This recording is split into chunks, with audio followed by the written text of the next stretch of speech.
नमस्कार, मैं हूं अखिलेश पांडे और आप देख रहे हैं सी न्यूज़ भारत। वक्त हो चुका है न्यूज़ बुलेटिन का। इस बुलेटिन में हम बात करेंगे बाराबंकी की, जहां रेलवे के आरपीएफ विभाग ने जनसेवा केंद्रों पर छापा मारकर टिकट बुकिंग में धांधली करने वालों पर शिकंजा कसा।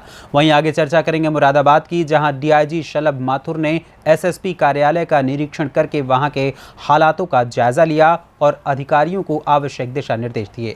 साथ ही आगे बात होगी शहडोल की, जहां मुख्यमंत्री शिवराज सिंह चौहान एक दिवसीय दौरे पर पहुंचे, जहां उन्होंने ब्योहारी विधानसभा में विभिन्न योजनाओं का लोकार्पण एवं भूमि पूजन किया। और भी तमाम खबरों पर आइए विस्तार से करते हैं चर्चा।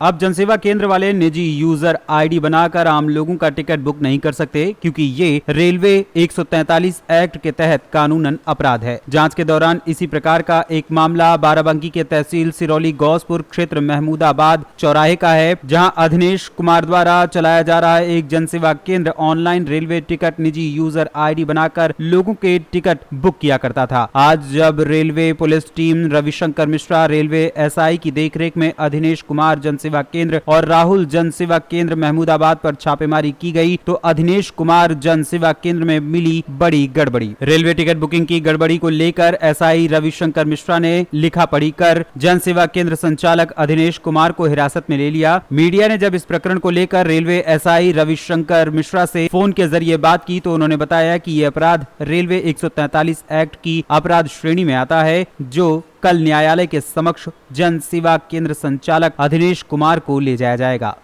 जी धन्यवाद, पत्रकार बोल रहा हूँ। रविशंकर साहब से बात हो रही है ना? जी बताइए। जी अरे सर, मैं ये जानना चाहता हूँ कि इसके परिवार के लोग आए हैं, तो लेकिन कोई कह रहा है कि लखनऊ लेकर के जाएंगे, कोई कह रहा है नहीं बाराबंकी ले जाएंगे। जी अच्छा। तो सर ये जो मामला था, इसमें दोषी पाया गया है, तो इस पर क्या कोई कार्रवाई की जाएगी? नहीं, कल माननीय न्यायालय के समक्ष इनको पेश किया जाएगा। माननीय न्यायालय जैसे भी डिसाइड करेगी, होगी उनका कार्य है। अच्छा सर, ये टिकट को लेकर के दोषी पाया गया ना? जी, बस यही एक मामला था। जी एग्जैक्ट। Okay, thank you. क्या नाम आप? राहुल कुमार जायसवाल। ये बताइए, आरपीएफ जो ये रेलवे विभाग की कुछ जांच करने यहीं आए थे मोहम्मदाबाद में, तो किस विषय को लेकर जांच कर रहे थे? ये रेलवे डिपार्टमेंट से फिर आरपीएफ जो फर्जी टिकट बनाते हैं पर्सनल आईडी पे, ये उनके लिए था। जो एजेंट है उनके लिए तो कोई दिक्कत नहीं थी, लेकिन जो पर्सनल आईडी पे काम करते थे, अपना स्वयं का पर्सनल आईडी का मतलब ये होता है कि वो अपना पर्सनल खुद का मतलब जो है टिकट बना सकते हैं। किसी अन्य पर्सन का अगर वो टिकट बनाते हैं तो रेलवे विभाग की तरफ से वो अवैध माना जाता है, जिसका एक टिकट का जुर्माना लगभग में 50,000 रुपये होता है। तो इसी की जांच चल रही थी। मोहम्मदाबाद में जहाँ पर मौजूद हैं इस समय कितने लोग जनसेवा पे इन्होंने छापेमारी की? सिर्फ 2 जनसेवा केंद्र पे छापेमारी हुई, बाकी सारे जनसेवा केंद्र जो है बंद होके अपना जो है निकल लिए। कौन? राहुल जनसेवा केंद्र पे और अधीनेश जनसेवा केंद्र पे। तो क्या कुछ पाए? अब राहुल जनसेवा केंद्र पे तो कुछ नहीं मिला, और अधीनेश जनसेवा केंद्र पे शायद कुछ मिला होगा, तभी उनको लेके गए। बाकी उनके बारे में हमको ज़्यादा जानकारी। बाराबंकी से सी न्यूज़ संवाददाता विजय की रिपोर्ट। उत्तर प्रदेश के जनपद मुरादाबाद में डीआईजी शलभ माथुर मुरादाबाद के एसएसपी कार्यालय का निरीक्षण करने पहुंचे। डीआईजी शलभ माथुर ने एसएसपी कार्यालय के हर विभाग का निरीक्षण किया। साथ ही डीआईजी ने निरीक्षण कर सभी विभागों की व्यवस्थाओं का जायजा लिया और सभी विभागों से संबंधित अधिकारियों को जरूरी दिशा निर्देश भी दिए। साथ ही डीआईजी शलभ माथुर ने सभी अधिकारियों से जरूरी जानकारियां भी जुटाई। वहीं निरीक्षण के दौरान डीआईजी के साथ एसएसपी, एडीएम सिटी और अन्य अधिकारी मौजूद रहे। वार्षिक निरीक्षण होता है, किया गया है। परसों इसमें पुलिस लाइन का पुलिस पेंशनर्स के साथ गोष्ठी और उसके बाद थाना मुंडा पांडे का वार्षिक निरीक्षण किया गया था। कल राजकीय अवकाश होने के कारण आज जो पुलिस ऑफिस का इंस्पेक्शन है वो किया जा रहा है। और जैसा कि इसके अंदर जो आंकिक शाखा है, बड़े बाबू शाखा है, क्योंकि पुलिस का इसमें इम्पोर्टेंट रोल होता है पुलिस चार्टर और सिटीज़न चार्टर दोनों के रूप में। जो जनता को सेवाएं हम लोग को देनी है, सत्यापन की कार्रवाई, ठेकेदारी सत्यापन है किस तरीके से हो रहा है, जन शिकायतों का निस्तारण भी एसएसपी कार्यालय के अंदर रहता है, आईजीआरएस का। साथ ही साथ जो हमारे पुलिस कर्मियों के वेलफेयर संबंधी चीज़ें हैं, उनके वेतन इत्यादि चीज़ें हैं, उन सब चीज़ों का रिकॉर्ड मेंटेनिंग जो है उसका नर्व सेंटर सारी चीज़ें जो होती हैं वो पुलिस कार्यालय होता है। तो इसी परिप्रेक्ष्य में मेरे द्वारा जो है यहाँ वरिष्ठ पुलिस अधीक्षक और उनकी पूरी टीम के साथ आज एक फॉर्मल इंस्पेक्शन किया जा रहा है और जिस संबंध में आवश्यक दिशा निर्देश हैं दिए जा रहे हैं। मुरादाबाद से कैमरामैन आमिर के साथ सी न्यूज़ संवाददाता दिलशाद अंसारी की रिपोर्ट।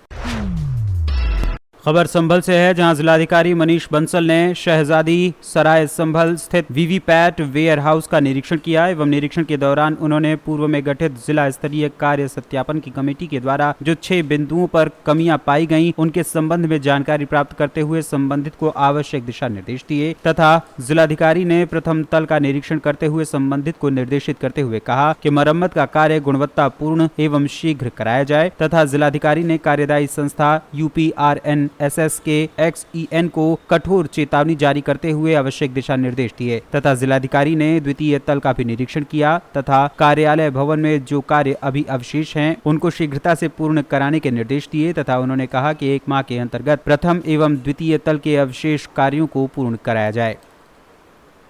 संभल से सी न्यूज़ संवाददाता जगतपाल सिंह की रिपोर्ट।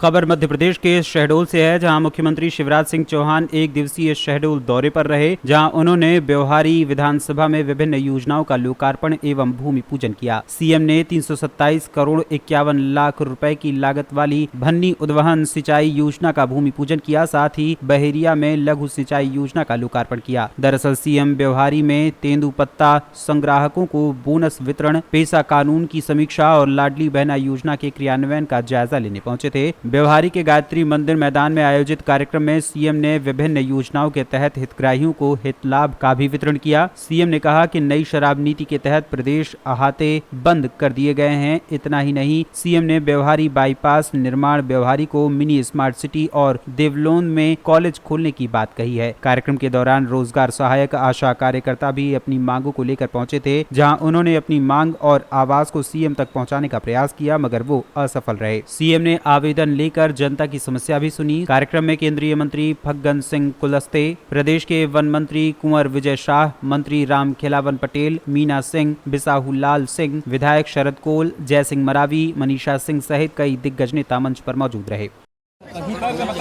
एक तो हमारी निर्वार माइक्रो उद्वहन सिंचाई योजना का लोकार्पण करने हिरवार गया था।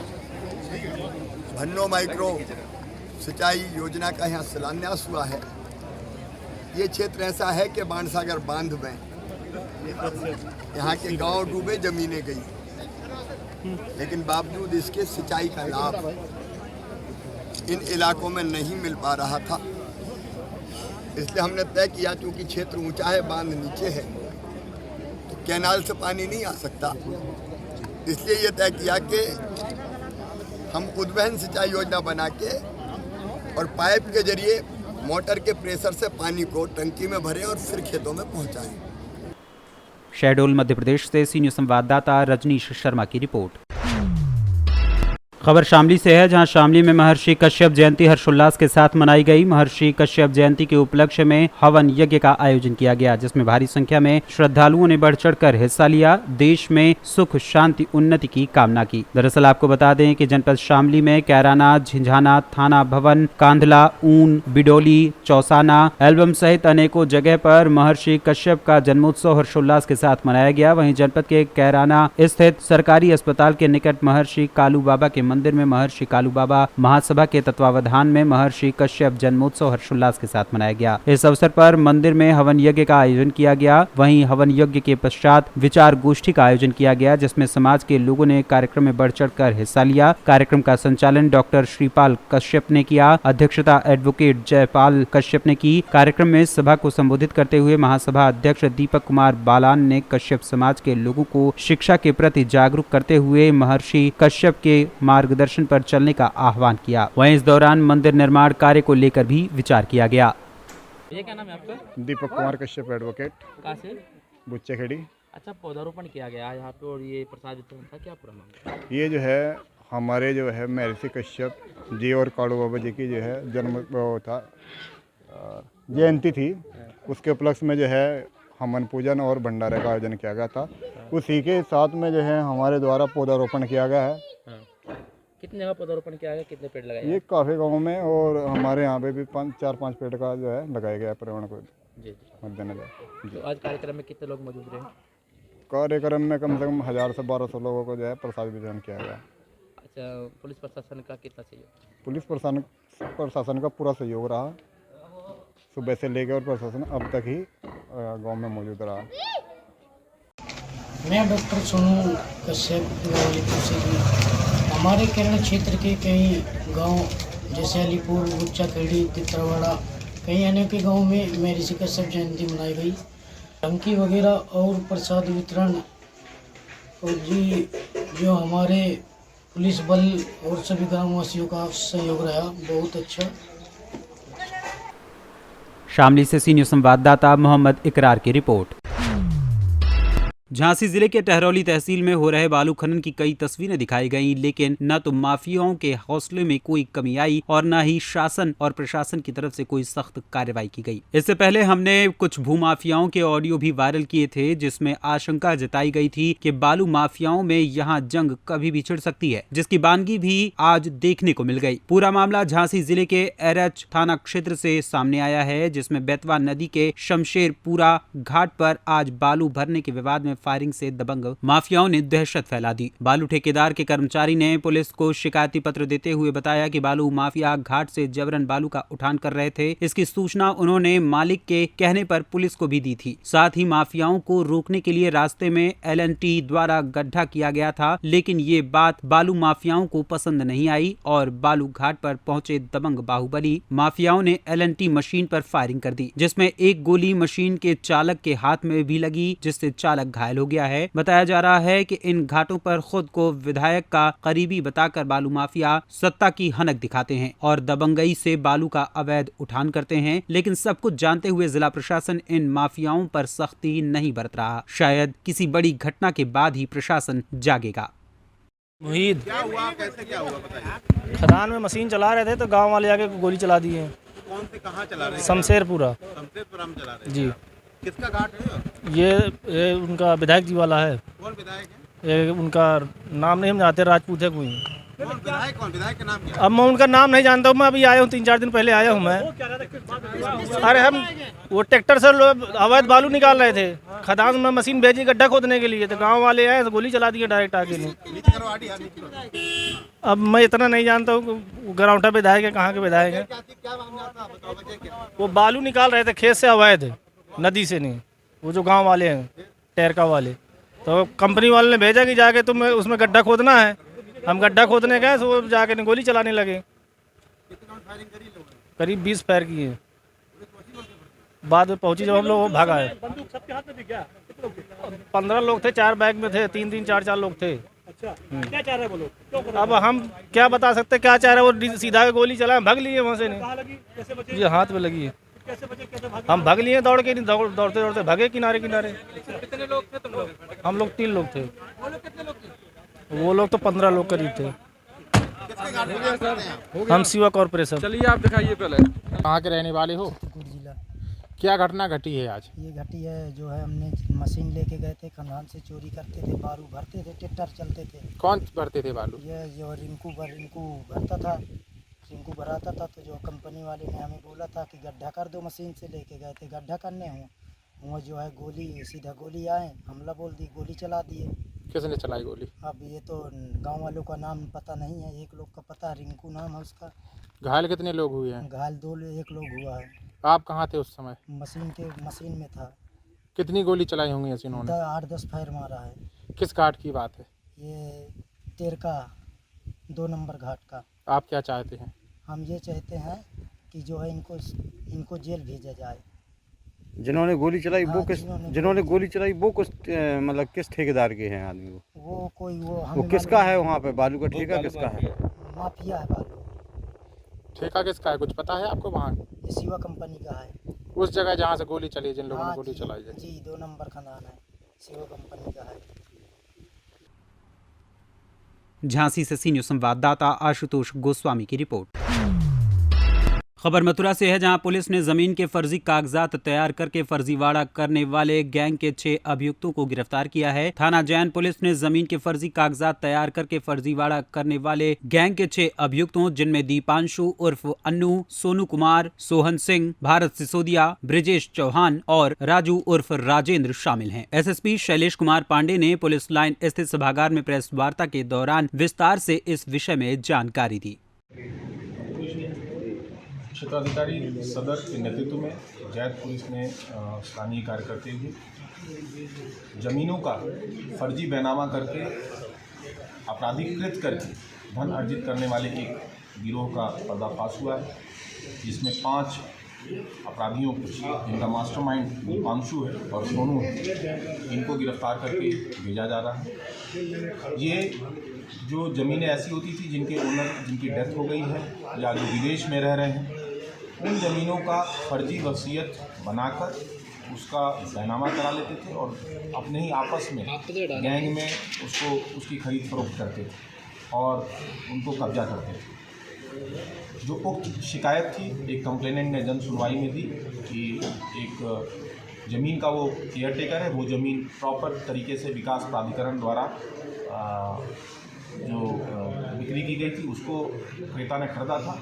क्रेता एक महिला थी जिनकी मृत्यु हो गई थी। उसके बाद जो आवेदक था वो उस प्लॉट का केयर टेकर था। उसने ये शिकायत की कि कुछ फर्जी लोग हमारे ज़मीन का जो है बैनामा कर रहे हैं और इन्होंने पूर्व में दूसरी ज़मीनों का भी इसी तरह जो विदेश में रहने वाले लोग हैं उनका बैनामा। मथुरा से सी न्यूज़ संवाददाता वकील खान की रिपोर्ट।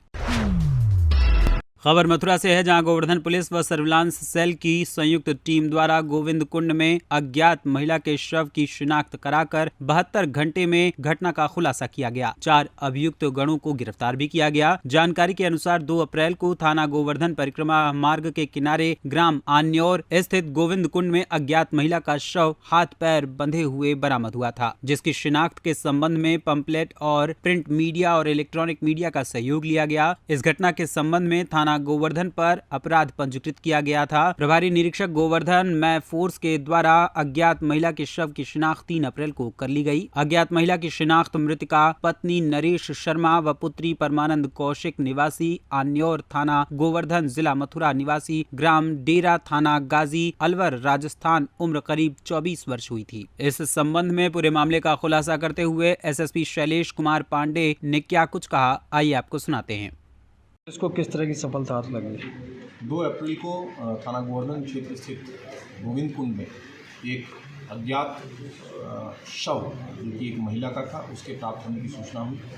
तत्काल इस सूचना पे पुलिस टीम वहाँ मौके पर पहुँची, सभी सीनियर ऑफिसर्स भी मौके पर पहुँचे।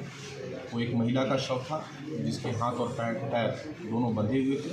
प्रथम दृष्टया देख के ही ऐसा प्रतीत हो रहा था कि ये हत्या करके फेंका गया है या हत्या के उद्देश्य से ये फेंका गया है। शव के शिनाख्त के लिए तत्काल टीमें लग गई और नेक्स्ट डे 3 तारीख को शव का शिनाख्त वहाँ स्थानीय एक महिला के रूप में हुआ और परिजनों को सूचित किया गया और मृतका के पति की तरफ से तहरीर लेके अज्ञात में अभियोग पंजीकृत किया गया। अभियोग का जब अनावरण किया गया तो ये तथ्य सामने आए कि मृतका के 2 भाई, मृतका की बहन और मृतका की माँ, इन चारों लोगों ने मिलकर इस हत्या को अंजाम दिया था और उसके बाद शव को गोविंद कुंड में फेंक। मथुरा से सी न्यूज़ संवाददाता वकील खान की रिपोर्ट।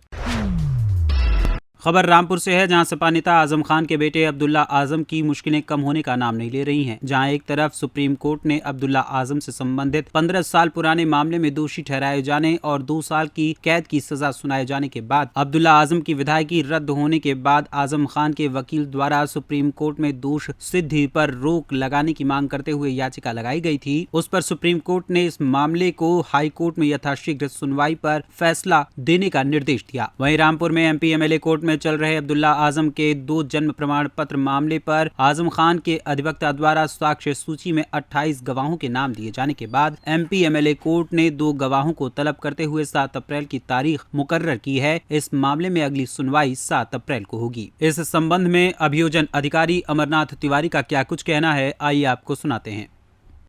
अब मोहम्मद अब्दुल्ला आजम खां के डबल जन्म प्रपत्र संबंधित मामला या सफाई साक्ष्य में नियत थी। बचाव पक्ष के अधिवक्ता द्वारा या सफाई साक्ष्य की सूची मानी नाले में प्रस्तुत की गई थी।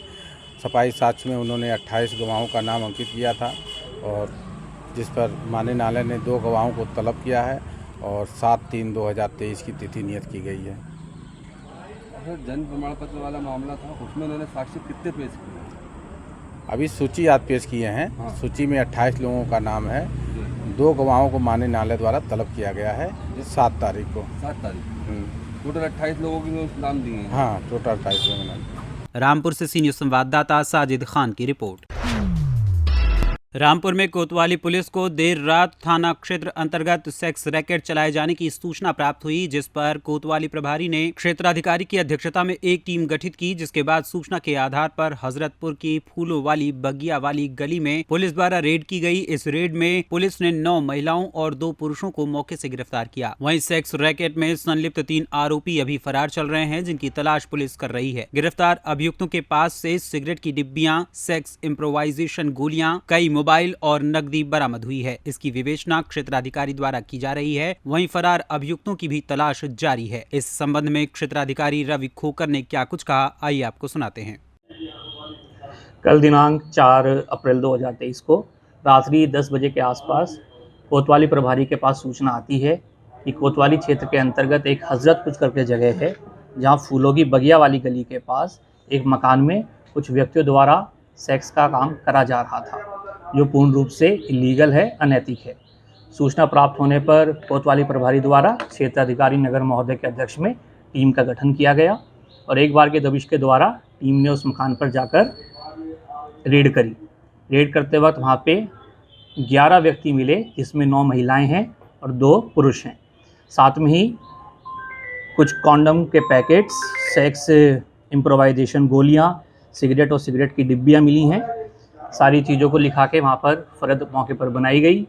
कोतवाली में आके मुकदमा प्राप्त संख्या 57/23 पंजीकृत किया गया है, जो अनैतिक देह व्यापार की धारा 3, 4, 5 के अंतर्गत पंजीकृत हुआ है।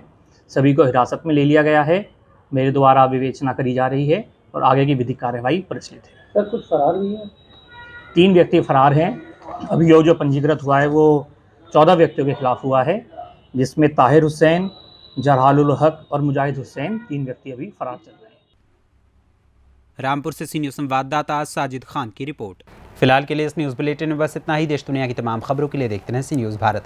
हर खबर आपके साथ, आपके हाथ।